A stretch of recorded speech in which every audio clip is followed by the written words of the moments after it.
Welcome to RealCrime Vault. If you wish to see our subsequent video updates, kindly hit the subscribe button. Thank you as you do that. Deep in the sprawling, untamed wilderness of the Pacific Northwest, there's a legend whispered among seasoned hikers and thrill seekers. It's not about a mythical creature or a haunted cabin, but a man and his exclusive off-the-map tour. They call him Forest Frank, a guide who promised an experience far beyond the well-trodden paths and tourist traps. His tours were legendary, leading small, hand-picked groups into the heart of a forest so remote, it felt like stepping into another world. The price of admission? An adventurous spirit and a promise to keep his secrets. For years, Frank's tours were the stuff of backpacking folklore, a challenging, exhilarating journey that culminated in a breathtaking, secret location known only as the final stop. Those who returned spoke of it in hushed, reverent tones, describing a vista of unparalleled beauty. But over time, a darker, more disturbing pattern began to emerge. A pattern of disappearances. One by one, hikers who had embarked on Frank's exclusive tour began to vanish. It started subtly. A solo traveler here, a young couple there. At first, these were dismissed as unfortunate but predictable accidents. The wilderness is unforgiving, after all. But as the numbers grew, a chilling connection became impossible to ignore. Every single missing person was last seen on Forest Frank's tour, and they all disappeared after reaching the final stop. What began as an urban legend for hikers soon morphed into a terrifying mystery that baffled local authorities and haunted the communities from which the lost had come. Who was this enigmatic guide, Forest Frank? And what was happening at his so-called final stop? The legend of Forest Frank began to solidify in online forums and backpacking blogs around the early 2000s. The descriptions were always consistent. A rugged man in his late 40s or early 50s with a weathered face, a calm demeanor, and an almost preternatural knowledge of the woods. He never advertised. You couldn't find him online or book a tour through a company. You had to be invited. Frank would reportedly approach potential clients in small-town diners or gear shops near the vast national forest. He had an uncanny ability to spot the true adventurers, the ones looking for more than just a scenic walk. He'd strike up a conversation, gauge their experience and their motivations, and if they passed his unspoken test, he'd extend an invitation. The tour itself was an arduous, multi-day trek. Frank led his groups through dense, unmarked territory, navigating by the sun and stars. He was a master survivalist, teaching his clients how to find water, build shelters, and read the signs of the forest. By all accounts, he was an excellent guide, charismatic, patient, and inspiring a deep sense of trust. The journey was as much a part of the allure as the destination.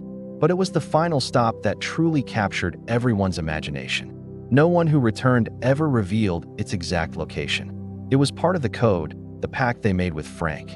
They would only say it was a place of profound, almost spiritual beauty, a hidden waterfall, a secluded mountain lake, a cliffside offering a panoramic view that felt like looking out over the edge of the world. It was here, at this secret pinnacle of natural wonder, that the tour would conclude. Frank would leave the hikers to enjoy the spot for a few hours, with instructions on the easiest route back to a rendezvous point. And for years, this system worked. The first official case linked to the Forest Frank legend was that of 24-year-old Ethan Hayes in 2008. An avid solo hiker from California, Ethan had told friends he was heading to Oregon to try and find the mythical Frank tour. His social media posts tracked his journey north, filled with excitement. His last post was a photo of his hiking boots, with the caption, "He found me. The adventure begins." He was never seen again. His car was found at a remote trailhead, but extensive searches yielded nothing. At the time, it was treated as a tragic but isolated incident. Then, 2 years later, a couple, Maya and Ben Carter, also vanished. Friends told investigators they had saved for months to take a special trip and had become obsessed with finding Forest Frank after reading about him online. Their trail went cold in the same vast expanse of wilderness. As more reports trickled in over the years, a task force was quietly formed. Investigators were faced with a monumental challenge. Their primary suspect, Frank, was a ghost. He had no last name, no digital footprint, and no official records. The area where the disappearances occurred was immense, hundreds of square miles of dense, rugged terrain. And the only witnesses were the survivors, who were fiercely protective of Frank and the secrets of the tour. They painted a picture of a benevolent woodsman, a guru of the wild. They couldn't believe he could be involved in anything sinister. Their loyalty, born from a shared, intense experience, inadvertently created a wall of silence that frustrated law enforcement for years. The breakthrough in the case came from an unlikely source, a retired cartographer and amateur sleuth named Evelyn Reed. Evelyn had followed the stories of the disappearances for years, her fascination a mix of geographic curiosity and a growing sense of unease. She didn't buy the benevolent guide narrative. She believed the forest held the key, and that the final stop was the epicenter of the mystery. Evelyn began a painstaking process of cross-referencing. She collected every survivor's story she could find, poring over vague descriptions of the landscape from their journeys. She mapped out the locations where the missing persons' cars were found. She analyzed satellite imagery, looking for unusual clearings or terrain features that matched the poetic, yet imprecise, descriptions of the final stop. Her theory was that Frank, despite his expertise, would have to use a route that was, in some way, repeatable. There had to be a logic to his path, a geographic corridor that connected these disparate points. For months, she worked in her home office, her walls covered in maps pinned with strings and notes. She cross-referenced geological surveys, old logging routes, and even animal migration patterns. Slowly, a faint pattern began to take shape. The trailheads were scattered, but they all seemed to converge toward a single, incredibly remote and uncharted valley, a basin that was almost perfectly hidden by a ring of steep, jagged peaks. On satellite maps, it was just a dark, inaccessible smudge.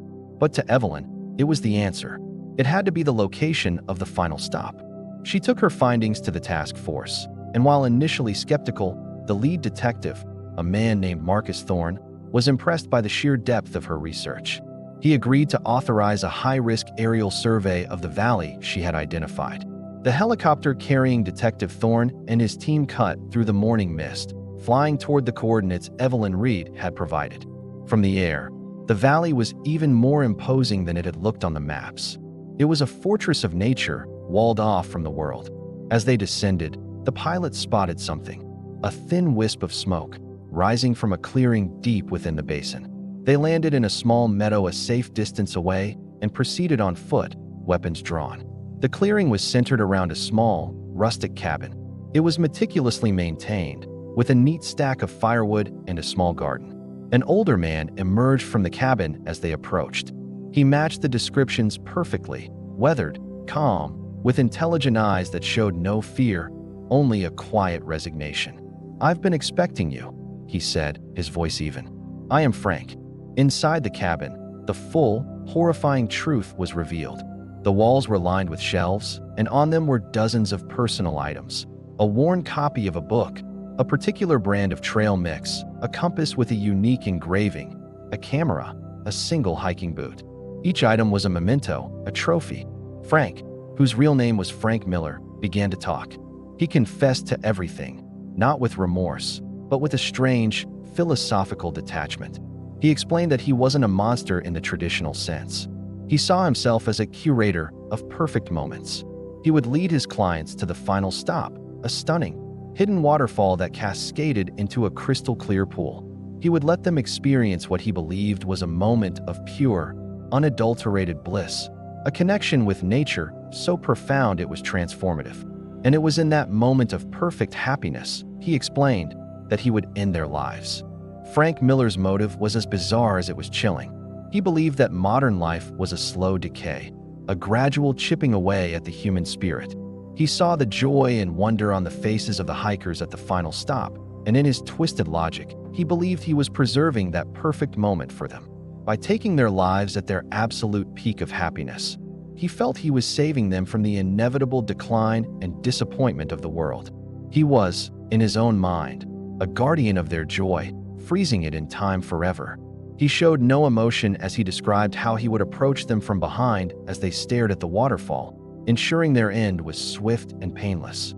He would then bury their bodies in unmarked graves scattered throughout the valley, a place he called his garden.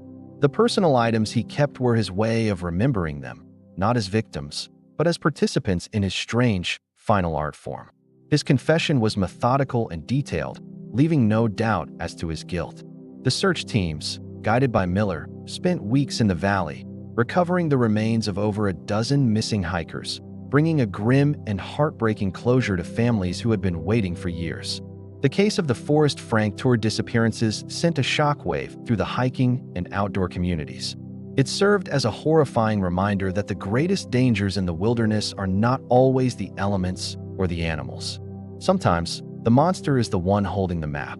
Frank Miller was sentenced to multiple life sentences without the possibility of parole. He remains in a maximum security prison, a quiet, elderly man who, to this day, shows no remorse for his actions. The beautiful, hidden valley, once the site of so much stolen joy, is now permanently sealed off, a solemn memorial to those who took a tour with Forest Frank and arrived at their final, tragic stop. Thank you for watching this episode of Real Crime Vault. Don't forget to subscribe for more deep dives into compelling cases. Stay safe out there.